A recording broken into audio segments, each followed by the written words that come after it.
let's talk about it. Come on and shout it. I talk, you talk, we talk. Women talk life, it ain't no surprise. Baby, you could see if you would open up your eyes. You won't understand if you can't open up your mind. So let's stop wasting time when women talk live. And welcome to another episode of Women's Talk Live. I'm your girl, April J. I'm Sassy Scribe. And this is KL Boogie. And we are doing part 2 of Girl. That shit ain't love. That ain't love. That shit ain't love.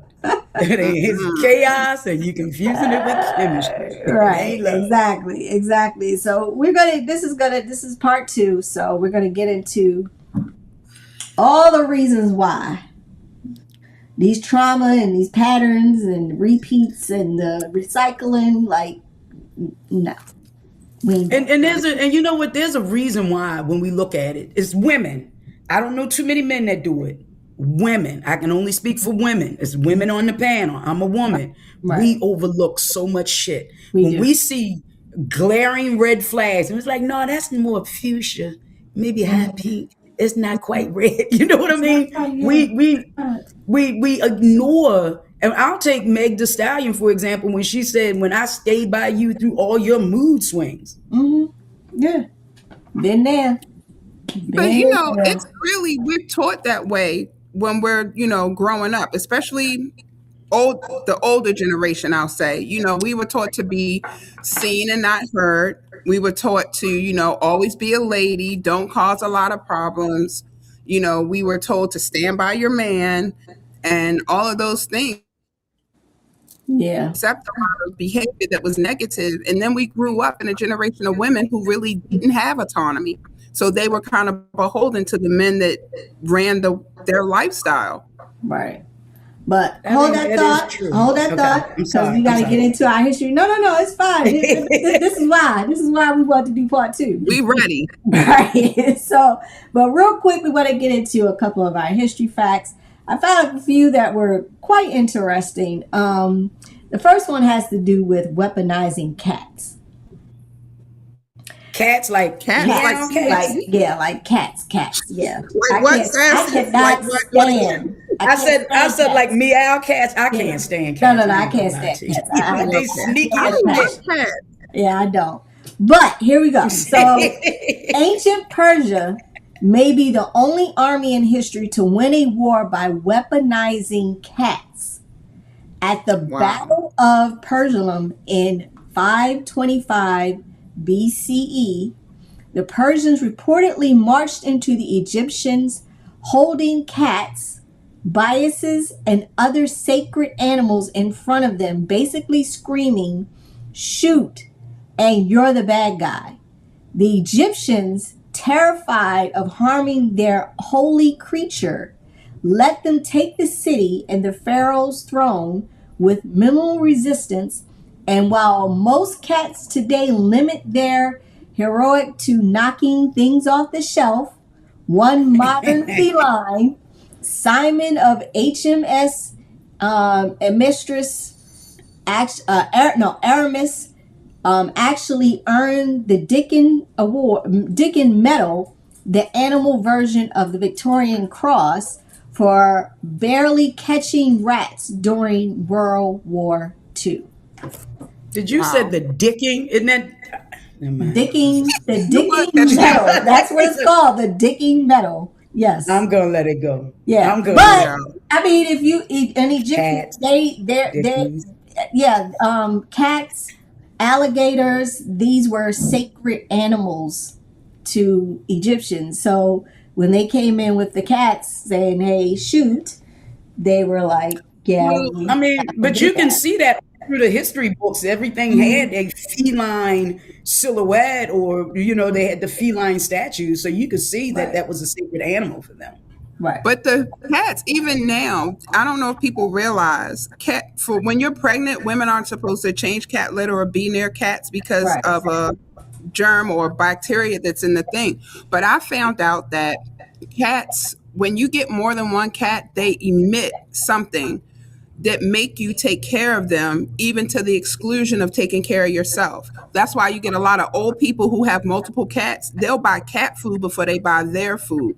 And it's insane. I don't know what the cats do, but there's something that happens in your brain that makes you take care of the cats, even to your own demise. Yeah, they some sneaky motherfuckers. I can't stand them. Yeah, I can't. I don't like that. I don't either.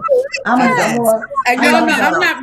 not really an animal lover, but if I had my druthers, I would get a fish. But if I had to have a 4-legged animal in the house, it would definitely be a dog. It would not be a cat. No, I'm cool with my dog. I'm cool with my dogs. Well, I'm cool with my dog. Well, it's my daughter's dog, but Yeah. all right. So the next one has to do with cows.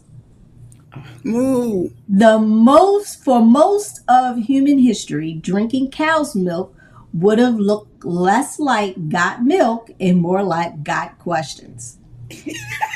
Humans only really got into milk business after they settled down into farming life around the Fertile Crescent, domesticating sheep, goat, and later cattle, so they could finally do the one thing you can't do with a wild cow: get close enough to milk it without becoming a cautionary tale. Early farmers seem to have started using milk in food like porridges and grain mixes, which is basically the original cereal. Just when fewer cartoon mascots and more guessing about where this was breakfast or religious ceremony, over time, human populations evolved better lactose intolerant, and cow's milk went from weird experimental animal juice to the everyday splash in your coffee or cereal. I hate milk. I don't particularly. I can't type it. Even as a kid, when I would have milk in my cereal, I would literally like just put just enough to get the cereal moist and then throw the cereal out. I cannot. I will eat dry cereal before I put milk in it. Yeah, I do too. If I eat, like, the only cereal that I really, really eat is probably like, I'll eat some Cheerios and some Frosted Flakes, but I'll cut up bananas. I will not put milk in it. Now, I do eat Cheerios and bananas as a snack because it's such especially the I hate bananas.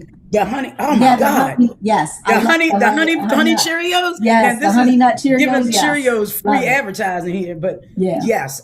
Yeah. But I do, and I eat Frosted Flakes just as a snack. But I hate milk. I hate. Oh my God!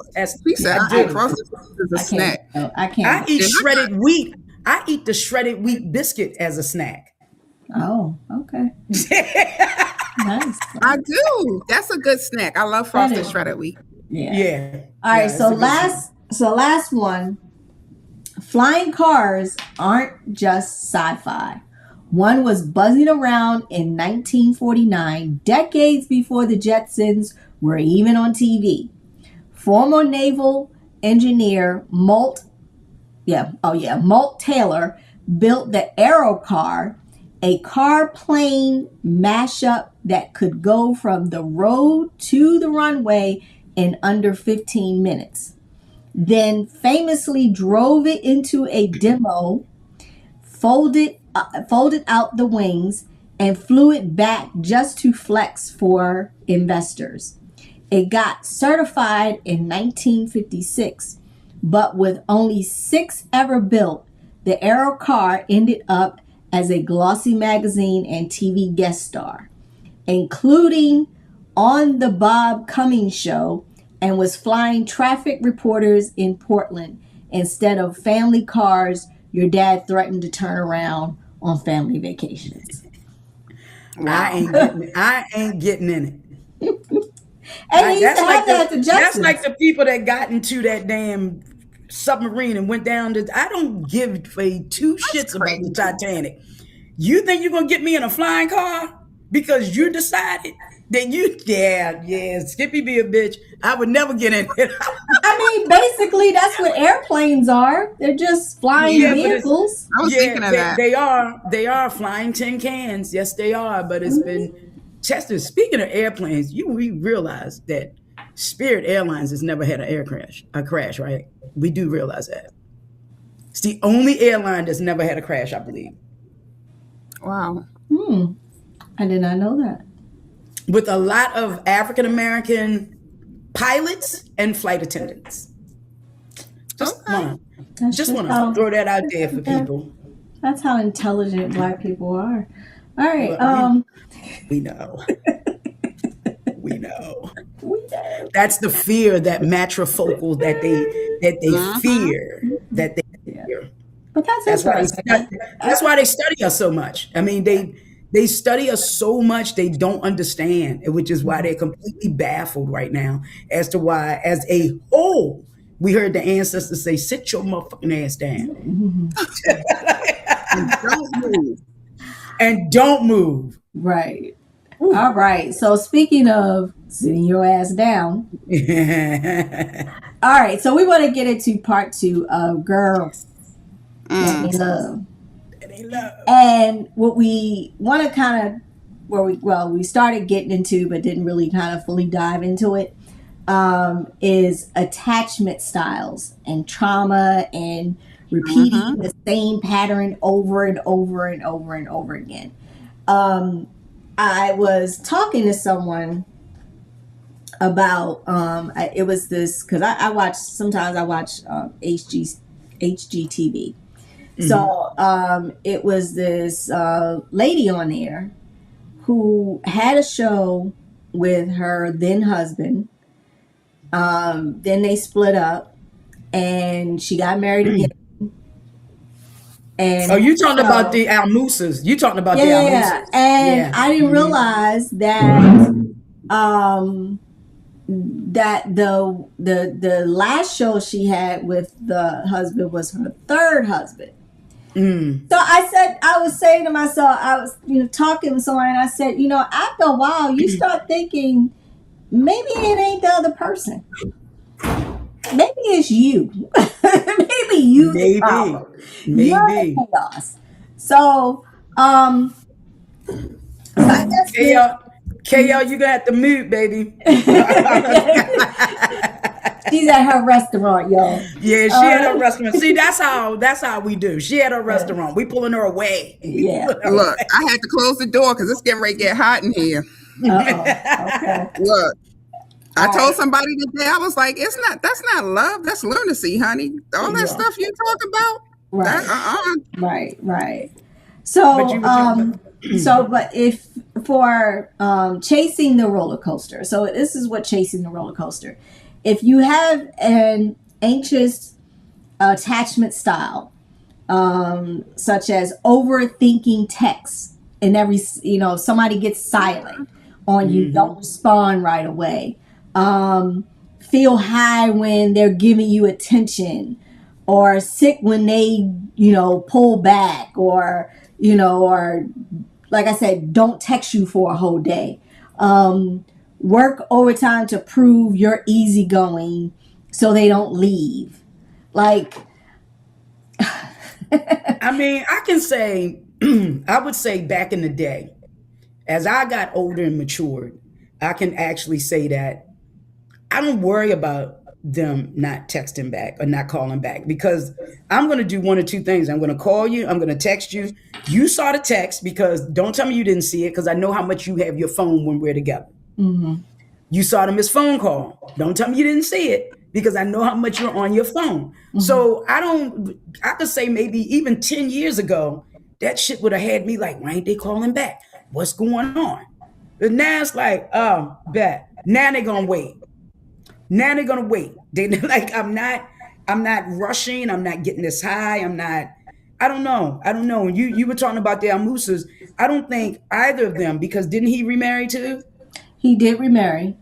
I think she left because I guess he got sick, and she was saying that he was very mean, or got mean spirited or something like that, something along those lines. But when she was having issues with her third husband, she was at his house talking about her marriage to her third husband. To her first husband. To her second husband, because the first husband was a judge on a show that her and her ex-husband were competitions with. So I'm like, girl, like what the hell? But she was at his house. Now his wife isn't home, but she's there with their kids and talking to him about her third husband. That's just messy all over the That's place. very- That is messy. Who That does is, that? but to your point, maybe she has that and men, y'all think y'all don't have it either. I know men that can glom on to women really, really fast too. But I think that like I know a couple who bonded over trauma. Mm-hmm. And they didn't realize that they bonded over trauma until I met her.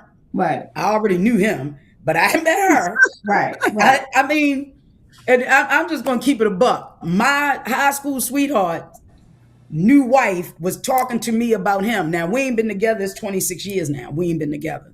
But at this time, it was 23 years. Wow. And she was talking to me and telling me everything. And as I'm listening to the story, I'm like, you both met at a time when you were both sad and lonely, and you bonded over your trauma. Right. Now you don't have that trauma anymore, and you're beginning to notice the different personalities of each other, and how this person may no longer be a fit in your life. So that trauma bonding, that anxious attachment style, that the love bombing, all of that, and a lonely person is going to attach themselves to each one of those. That's true. If you're lonely, Yeah, I think it's hard for people. Like we were talking when we did the show about the Rape Academy and the incels. I think that realistically, I've always said, even when I was younger, that I don't think anybody's ever really alone when you meet them. Nobody's ever really single when you meet them, because as humans, we generally find a reason to attach to another person. So like the trauma bonding and things like that, like even we didn't discuss the soul ties that happen when you get with somebody and the only thing you guys have in common is sex. Like that's what you guys do to, relieve stress, or, that your cut buddy, or, friends with slam benefits. piece. It's a slam piece. A slam piece. Yeah. And I think that a lot of times people get into those situations because they have an immediate need for the gratification of, what happens if, the serotonin that gets released, the dopamine that gets released when they get with someone, and then all of that kind of shatters the glass when they're not with that person. Because as women, I would like Sassy said before, I can only speak from the perspective of a woman. We tend to try to be exactly who that person wants us to be in order to fit the mold, to say, I'm here and I'm worthy and you should choose me. And we give up a lot of autonomy in that regard. And I remember my mother telling me, how you start is how you finish. If you're not going to always cook for this man, don't start always cooking for this man. If you aren't always able to just drop everything at a dime, don't start dropping everything at a dime when he calls, because once, that's his expectation. It's kind of like when women talk about men showing consistency, we need to show consistency as well. And it has to be from a healthy standpoint, in terms of the value of self. I think that's where a lot of the chaos versus chemistry and the lunacy versus love, all of those come into play, because we don't know ourselves enough to value ourselves and put limits and boundaries to say, okay, he didn't answer my call, he didn't call back. There's a consequence for that. The same way you raise a child, I think similarly is the same way you raise a relationship. You have expectations, you set boundaries, there's punishment involved. It's not a matter of just withholding sex. It's withholding access, it's withholding presence. It's, not being immediately available like you used to be. And all of those things can really make somebody show you who they really are in the moment and see the difference. But people thrive off of chaos. They thrive off of that energy. And from what I've heard, crazy people are really good in bed. So, yeah. I mean, I don't. I mean, just kind of. I say Yeah, that. well, I yeah, say that. Men. I've heard men say, ain't nothing better than some crazy coochie." yeah, well, Like yeah, that's I've that. heard them say that. I mean, As for a woman, yeah, a crazy man with a crazy D game, it can work different ways. You could get your tires slashed, boy.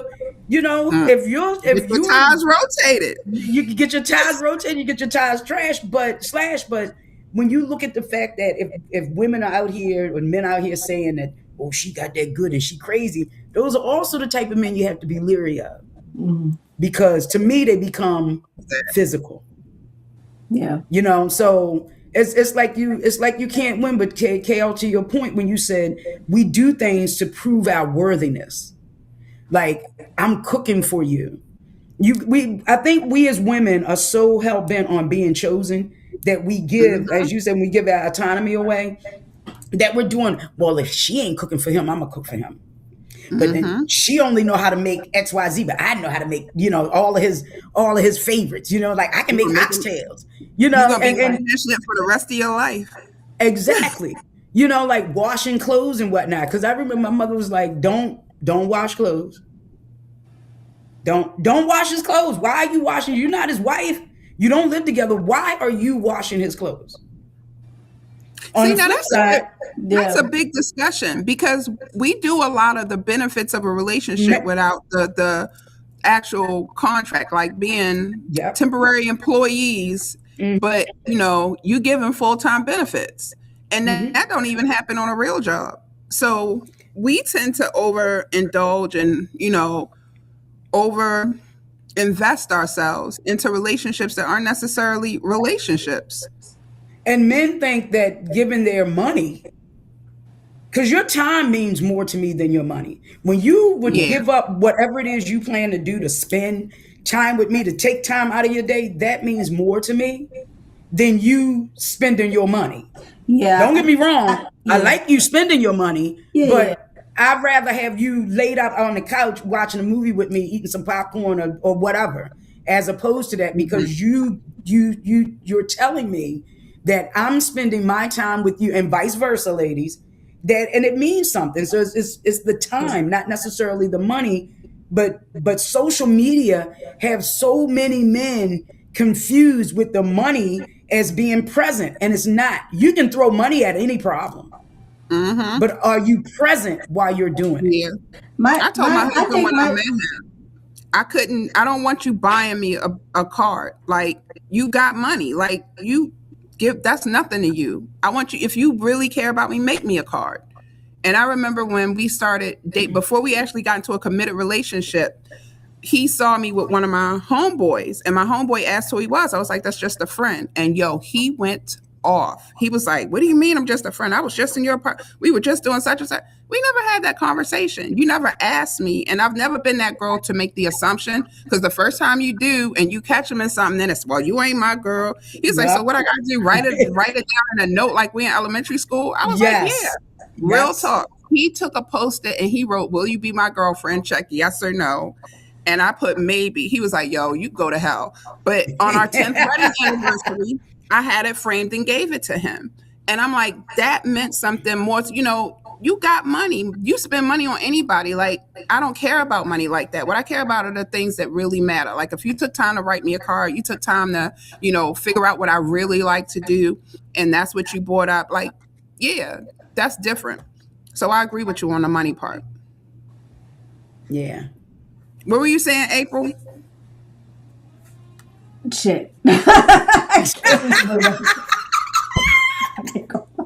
I ain't gonna lie. That comes with age. You forget. I gotta start. Well, but I to me, like, coming from being, in a situation where I was, where, money wasn't an issue. I think now, as I get older and you get to a point where you've been through some stuff, little things matter. Like, even like with my friend now, I don't expect for him to, like when birthdays are, I don't expect him to get me nothing. To me, that it is what it is. I could care less. But even like when there's little things like giving me a card and writing in it, or like noticing things such as like something Your tired simple. is. Well, I mean something as simple where I had got a wash. Well, I got the washer and dryer, and I was like, damn, I gotta go to the store and get some laundry detergent and all that stuff. And then he just came in and was just like, here, I knew that you needed, so I got it. Yeah. And so it's stuff like that that makes me feel, okay, you're paying attention to not only what I'm saying, but you're focusing on, okay, you know what? Let me see, even if it's just simply just buying some laundry detergent to make things a little bit more, because you see that I'm running, doing this, doing that, doing that. So for me, it's, and I don't know, I guess it becomes as you get older to where material things just really don't mean that much. They don't. Really doesn't. And like you were saying, Sassy, time means a lot to me too. Like the fact that, even if we just sit down and watch a football or basketball game or smoking cigars or whatever, like it's like, it's those things, it's those times that matters, or just sitting down and just having a simple conversation and laughing and talking. Like, and people don't do that anymore. Like we play Uno, and we might play Monopoly or something. Just do something that, and ladies, it doesn't always require money.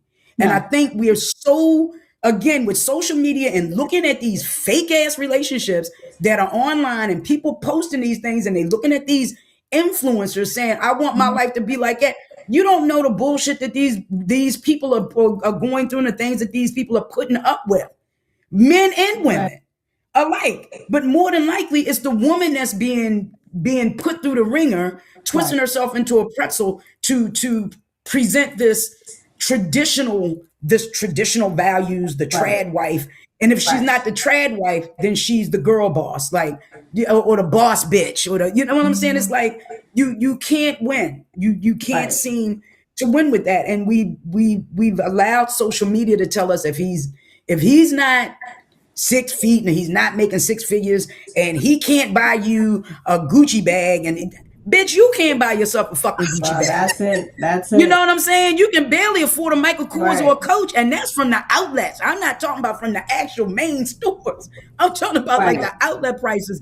You can't even afford that, but yet you want him to take his hard-earned money and spend $3,800 for you on a Gucci whatever. And that's why anything you get with them. That's why you right. And men, you get with women with that expectation. You want a bad bitch, you know it's gonna cost. Mm-hmm. And I hate to say this: 10s get with 10s, 9 get with 9s, 8s get with 8s, 7 get with 7s. Going down the line, right? You know what I'm saying? As April always say, date your wage. Date your wage. You got to date your wage, but also date your range. That's true. That's true.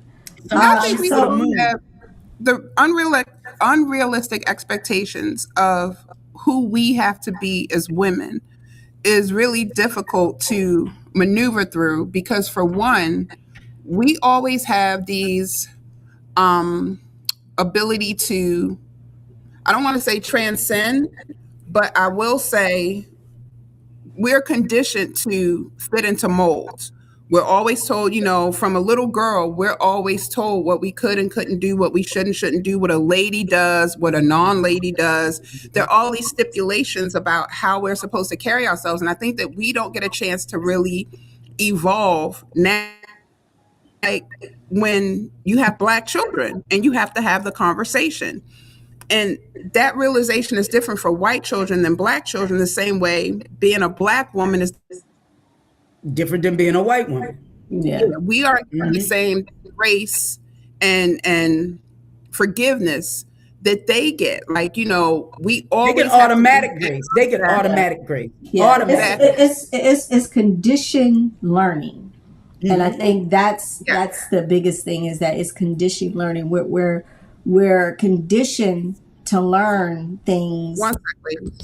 that that because I was watching something, and they were kind of talking a little bit like this, but they were relating it to the church, where you're conditioned. That's a whole nother show. Yeah, like when you come in the door, they tell you got to wear a hat, or you can't come in wearing pants. Like, it's like, you can't sit on the front row. Yes, Women yeah, can't sit like, on the front row. You got to sit on it. And if you do, you got to use a prayer cloth to cover your legs, exactly. because you're tempting the pastor. And so it's conditioned learning, and I think that's sometimes we have to start breaking these cycles where we're teaching our young children that you can't do this, you can't do that, you can't do this, you can't do that. And who says that you can't? Like, where is it written that you can't? Now, I get, you want to have certain types of standards about yourself and certain type of respect for yourself and all that. But at the end of the day, like, it's like we're choosing to bond to the chaos, to the traumas. We're bonding with them, and making it look normal when it's not. But that's because society, and I'm going to say this, and y'all can get mad. Society, as April says, conditioned Black women to only accept struggle love. If it's not a struggle, it ain't love. It can't be soft. It can't be easy. We can't be vulnerable. We can't be loved out loud. Because if we are loved out loud, then that man, and we can use a perfect example, is how Russell Wilson loves on Sierra. Because it's been conditioned in Black men that a woman that has a child out of wedlock and her dating history previously has zero value. So to meet a man like Russell, who is, the upstanding, I don't want to use the boy next door, but like the upstanding guy with a great reputation, to come along and not only love her, but love her son and raise her son and treats him as his own and loves her out loud and proudly, it stirs the spirit of niggas. I'm sorry, I'm gonna cut that out. It disturbs the spirit of Black men who don't like us. And don't see the value in us. He gets called, he's being played and all of this. A simp. He's called a simp, a gump, a cuck. Media, because I know a lot of men who marry and take care of someone else's child. Like, I have a sister. My daddy was one of them. You see, my sister and I don't have the same father, but my dad married my mom, and he knew she had another daughter.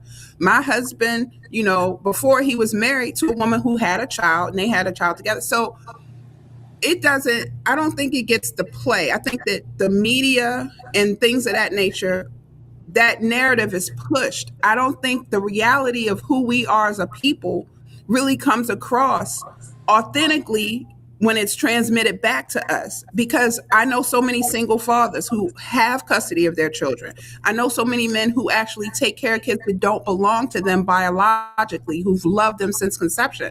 So I don't think that that's necessarily the reality across the board. I think the narrative is pushed so that we always have to be in this position where we're told, that Black men, and this isn't a cop out towards them, but that Black men have it so hard. You have to take care of him. We are always the caregiver, the nanny, the mammy, that aspect of who we are. Exactly. That's why now, even in the political realm, everybody's so shocked and appalled that we haven't put on our capes to go and save the world, because that's who we were generally made to be, the savior, the nurturer. We raise other people's kids to, the negligence of our own children, because our children weren't allowed to come into the house, but we had to go watch Master's children and raise them and suckle them to our breasts and be wet nurses to them. But what happens to our children who need to be taken care of? That's why I have so much respect for people who come here from other countries, who leave their children and have to work every day and send money back to their kids because they want something better for their kids. I think that we as women really have to start saying, this is who we are, and owning it and speaking it out loud. Like, I love how Sassy embraces her sexuality. I'm in awe of it. I really am, because I think that But it, it but it speaks didn't happen to, overnight. What I'm saying, it didn't. It came with maturity. It came with time, and it came with the level of not giving two fucks. yeah, but that's still hard to That- get to. We give so many It fucks. That's the whole problem. Like, even is. a young girl came in here today. She just got a job with this. She has to be mindful of how she wears her hair. She can't wear her hair braided too many days of the month, because she doesn't want to be too urban or too black for the people she works with. And I'm like, that constant pressure, that constant being under scrutiny and under a microscope for everything. Imagine being that I fit don't. into that mold Yeah. that this person. Yeah, that's a hold up. That and That's that's a another whole show nother too. show. Yeah, That's a whole nother show. Yeah. But I know we're running out of time, April. But when you talk about, I think KL just mentioned it about us loving on ourselves, April, and I have to just give kudos, because this is an amazing segment, just like the last one, which is why we had to do part two. When we talk about a healthy love refrain, where we can call it a refrain, but it's more like affirmations, where we take all the chaos and we rewrite the story. And I think as women, we need to rewrite the story. So Right. go ahead, April, with those. So just real quick, dang, we're running low on time. All right, so Yeah, I know. micro healing. So 3 shifts that I think, if we all could just kind of take this week. Slow down your yes. Meaning, Okay. Don't be so quick to be like, oh yeah, okay, yeah, no, sure, what you need me to do? Slow that down. Slow your roll. If you tend to jump all in when chemistry is strong, practice slowing down. I have said this to a couple of folks. Yeah. Dating longer Yeah. before committing. Watch what they do when they're disappointed, embarrassed, or told no. That's where their character shows. No is a complete sentence that folks do not like. And it's not just men. You have some women out here who don't like to hear no. No. And that's when the fucks come in. Yes. like that's when it comes in. That's when it comes. But Let yourself feel boring safety. If peace feels boring, don't run. Sit in it. Oh, I do that all the time. Notice how your body reacts when someone texts back consistently, shows up on time, and doesn't play games. The discomfort isn't a red flag about them. It might be a sign that your nervous system is used to chaos. And final thing, tell yourself the truth on paper. yep. Grab a journal and answer, what did I grow up believing love looked like? What patterns do I see between my last 3 relationships or situationships? If my younger self watched me today, what would she think I deserve? And then April, when you talked about peace, you also have, and I'm looking at the notes, it says, if peace feels boring, ask yourself who taught you that pain was passion. Ooh. Ooh. Who taught you that? Yeah. And I think that's where the trauma comes in, or the struggle love comes in with that narrative. And you're right, Kimberly. I have a lot of married friends that are not only not only love each other, but you can really see they like the people they're married to.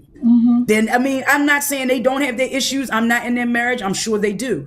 But you can see, when you see them together, you can see the yin and the yang, and you can see them silently talking to each other. You know what I mean? You can see that they like each other. Yeah. And it says healthy love might be challenging at times, but it should not be confusing every day. It shouldn't.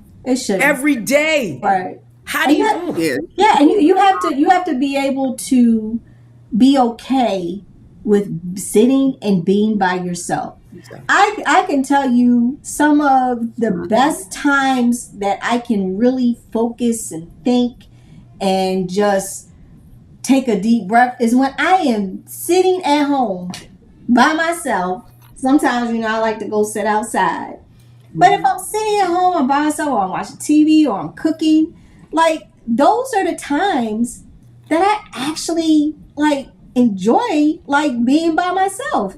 And I think a big part of that is because I actually like me. That's the thing. If I don't like me, how am I gonna expect somebody else not to like me? To like you. Exactly. It's like, Exactly. and I think that's the problem. People don't like being alone. They don't like being alone. But they don't like themselves. And they don't. And you hit That's the the nail thing. on the head. They don't like themselves. Yeah, they don't. They don't. It's sad. It's sad because COVID showed a lot of that, though. oh well, Yes. yeah, Yes. that's true. Yes. Yes. That was COVID exposed. So, COVID was the blessing and the curse we needed. One, the earth needed to heal from the bullshit we was putting her through. First of all, because Yeah. you could see how blue the sky was, how much fresher the air was. You could literally see how greener the grass and the trees got because people weren't driving. We weren't doing the bullshit that we were doing to her. But not only that, you saw how your relationships Yeah. were either great or not great. Right. And then for those of us who lived alone, like Sassy, and if you lived alone like me and you didn't have a connection with your family, because COVID brought my family, my immediate family, and my extended family closer together. And I noticed how each one of the families, my cousins and her brothers and sisters, how they became closer together. So that was the blessing of COVID that I can see. But the curse was people were so lonely, some of them were committing suicide. Right. Yeah. So you were able to develop bond, and I know a lot of people divorced. I know a lot of abuse happened. I know that a lot of people really, like, for COVID, it was the weirdest thing. I remember being little and wishing, like, if the world ever stopped, that's what's going to be great. And then when it happened, like, I worked every single day. Like, I didn't get a chance to be home and do all that, but it was, we bubbled in. But I think that with COVID, if you're around people that you don't necessarily really like, because I will say that even in a marriage or even in a family, you only spend but so much of your day with those people because you work, you have social events and things of that nature. But now you home with this person 24/7. who breathing just is like nails on a chalkboard. And, you thinking of ways of, how to escape. You don't want to talk, and your personalities may even be different. You might be more quiet and they're more loud, and that works in social environments when you guys go out together because you get to be quiet and they get to be the life of the party. But now the life of the party's in your house and you like, shut the fuck up. So yeah, that's true. That's true. I think I was so happy I wasn't married during COVID. Girl, see, I'm telling you, the number of dudes that was trying to come and just what? It's COVID. Do you know it is COVID out there? You know what? I ain't gonna lie. I me and my cousins hung out. We were outside, and I spent a lot of time at the cigar lounge outside. But I think for the most part, I worked from home, and I was just like, oh, okay. It gave me a time to really kind of pause and really evaluate everything. Because, during that time, there was a whole bunch of shit going on. So it was just like, to actually take that time to reevaluate and really actually get to know me. Like, when you're running around and you're taking care of this person, take care of that person, and doing this and working and all, you tend to really ignore you. You really do. You had no choice during that time but to sit and learn you. And hopefully we don't go through that shit again with this new shit. Virus. Virus. I know we're running out of time. I know I done said it twice, y'all, but we really are running out of time. We are. So, two last things. Attachment isn't a life sentence; it's a starting point. You are allowed to learn a new way to be loved. And if peace feels boring, ask yourself, as Sassy said, who taught you pain was passion? Pain was passion. Yeah. But That was a lot. That was a lot. That was a lot. That's why we That had was to a do lot. part two. But this was good. This was Yeah, this was really good. This was Yeah. really good. Yeah. We should take this live somewhere and talk to some We women do. about We're their gonna have chaos to. and chemistry. We do. We We're do. gonna Yep. definitely do that. We do. All right. So, my final thought for today, and kind of showing my age just a little bit. Life was much easier when Apple and Blackberry were simply a fruit.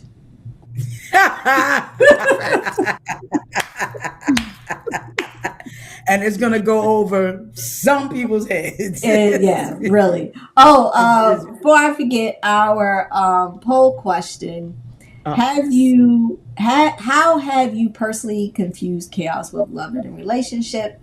And I believe we had roughly 45% actually admitted to the chaos.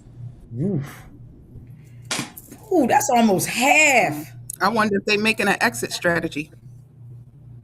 Never know. I can't sit in the. I'm telling you, I can't sit in the chaos because I used to be one of those people that when I would argue, it was nothing for me to stomp and slam doors and drawers and whatnot, and call you a fat neck bitch and whatnot. Now it's just like, okay, it's like. No, I'm the last person. I can't. I'm not I can't do arguing. arguing. I don't do arguing. I don't do the arguing. I'll completely shut down. And I'll shut down and get quiet. And I'll be like, you know what? You got it. You got it. Yep. You right. You right. You right. You right. Yeah. If I start saying, yeah, you right. You know what? You right. Yeah, you right. You right. You right. I'm wrong. I'm always wrong, but you're right. Yeah. Yeah. So, but our poll question for this week is: have you told yourself the truth about your relationship? Yeah. We'll see. A lot of people. I mean, I need to go online. I know the truth. Yeah, but will you admit it? All right, y'all. All right, y'all. This is for This Talk Live with your girl, April J. I'm your girl, Sassy Scribe. This is KL Boogie. All right, y'all. We'll see y'all next week. Peace.